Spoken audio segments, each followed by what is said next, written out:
como já falei, ele é um reiki que vem dos tupi-guaranins, mas a visualização que eu tinha era o peito dele se enchia de luz. Era como se fosse uma luz muito forte, assim, dourada. E das mãos dele saía um arco-íris.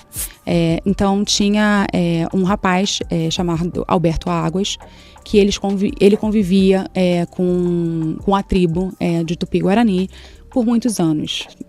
E por essa conexão muito grande com eles, eles permitiram que ele decodificasse o que eles faziam.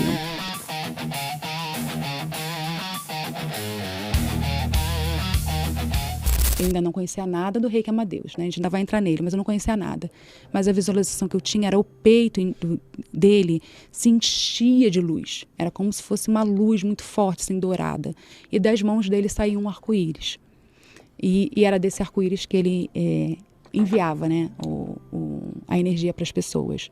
E aí eu enviei essa imagem para ela. Pintei, desenhei. Na época, nunca fui de desenhar muito, mas o desenho ficou bem bonito, bem bom até. Mandei para ela, ela falou, gente, mas o Reiki Amadeus a gente trabalha exatamente com o chakra cardíaco. Eu nem sabia. Eu falei, acho que não vai ter como fugir desse daí não, porque chegou de sola no peito também. E aí, daí, continuei. E assim estou até hoje, trabalhando com ele. Então vamos entender o que é o Reiki xamânico. Vamos lá. Como já falei, ele é um Reiki que vem dos Tupi-Guaranins. Ele foi um Reiki que, na verdade, Mas, obviamente, os tupis nunca ouviram falar a palavra Reiki. Exatamente. Por isso que eu falo, eu não gosto de chamar eles de Reiki, eu chamo de Amadeus, né? Então, o nome que eles deram, se a gente traduzir para a nossa língua, é Amadeus. Então, é um sistema de cura. Você sabe qual que é o nome original? Não sei. Eles, na verdade, também não tinham a escrita, né? Então, como é que esses símbolos chegaram até a gente? Então, tinha um rapaz chamado Alberto Águas, que ele convivia com a tribo de Tupi-Guarani por muitos anos. Se não me falha a memória, acho que a mãe dele era médico, ele que era um médico e trabalhava ali junto com eles. E por essa conexão muito grande com eles, eles permitiram que ele decodificasse o que eles faziam. Então, eles começaram a falar para ele quais eram os símbolos que eles viam, porque era tudo oral. Então, era passado, né, das gerações, né, em gerações, dentro deles, oralmente. Inclusive, como que eles faziam, né, os símbolos, como que utilizavam, como que os símbolos, né, eram parecidos, como que eles canalizavam cada um dos símbolos. E aí, junto com ele, eles foram fazendo e decodificando e traduzindo os símbolos de uma forma que a gente conseguisse entender e como que eles poderiam fazer esse envio, né? Como que seria o passo a passo, né? Assim, para você poder enviar e canalizar aquele tipo de energia com a egrégora do Amadeus. E eles, muito generosos, deixaram que ele disseminasse essa informação para o mundo. Por incrível que pareça, no início, ele foi pouco disseminado no Brasil, ele foi muito mais disseminado nos Estados Unidos. E, querendo ou não, eu aprendi lá, né? Estava bem na época do Covid, eu aprendi lá online, nunca nem tinha ouvido falar aqui, só fui ouvir a primeira vez lá. E a primeira vez que, na verdade, começou a ser muito disseminada a informação foi nos Estados Unidos. E depois passou a ser disseminada aqui pela Casa do Consolador. Então, a minha mestra de Reiki, ela foi iniciada pela Casa do Consolador.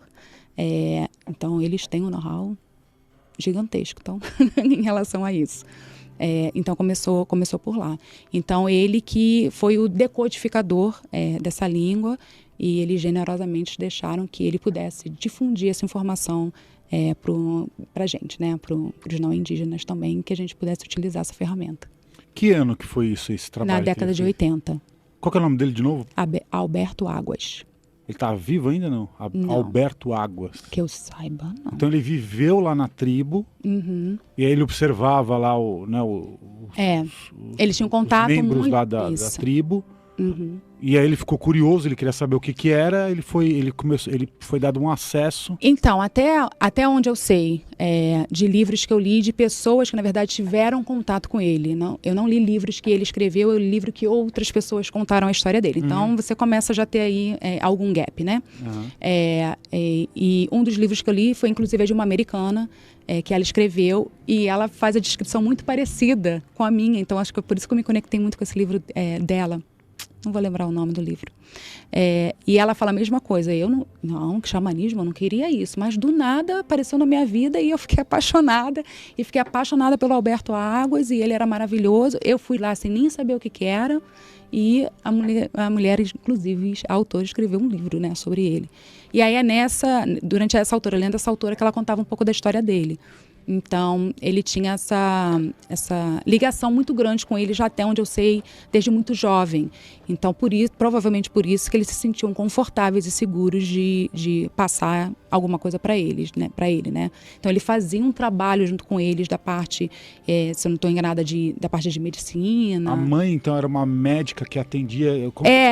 que tem muito médico que vai atender, né? Inclusive os nossos amigos, os pajés lá da tribo Runicuim, também eles recebem, às vezes, médicos lá que vão lá da FUNAI, então que eles têm uma confiança, obviamente, né? Exatamente.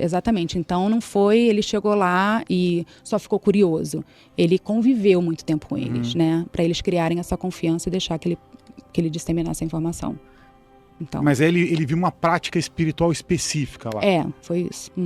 Como que eles faziam essa prática espiritual e como que eles emanavam essa energia para as pessoas. Tá, e qual que é o processo?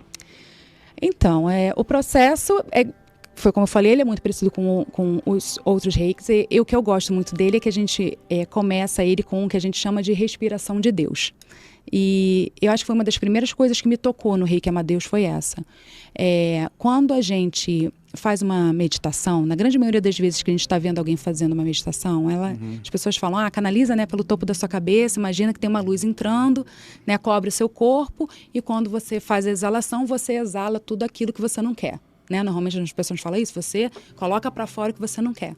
E aí, no Amadeus, a respiração que eles chamam de respiração de Deus, eles inspiram a luz divina, né? Faz toda a transformação com essa luz divina dentro do seu corpo, e quando você exala amor. Tipo assim, você já transmutou aquilo. Dentro de você já tem a transformação. Então, quando você já exala para o mundo. Você não exala o que está dentro de você ruim. Você está exalando para o mundo amor. Gente, quando eu vi, eu falei, é isso que eu preciso. E aí, lembrando do que eu falei lá, o que eu queria era transbordar amor. Eu recebi tanto amor no momento, né, que eu estava frágil, que eu queria poder transbordar amor para outras pessoas. E aí, a começar com a respiração, que eles chamam de respiração de Deus, a começar pela respiração para iniciar uma canalização, você já faz uma respiração que você já está transbordando amor, sem símbolo nenhum. Né? Você só está canalizando uma energia que está disponível para todo mundo, se preenchendo daquela energia, né, se transformando e enviando amor para quem está precisando. Então, ali ele já me conquistou. Era tanto amor que ali já me conquistou. E não é à toa que o nome é Amadeus, né? Então, tem essa ligação com o próprio amor. E o outro ponto é que eles trabalham com o chácara cardíaco. Então, o chácara cardíaco deles e o frontal é praticamente da onde que vem essas canalizações. Então, aonde a gente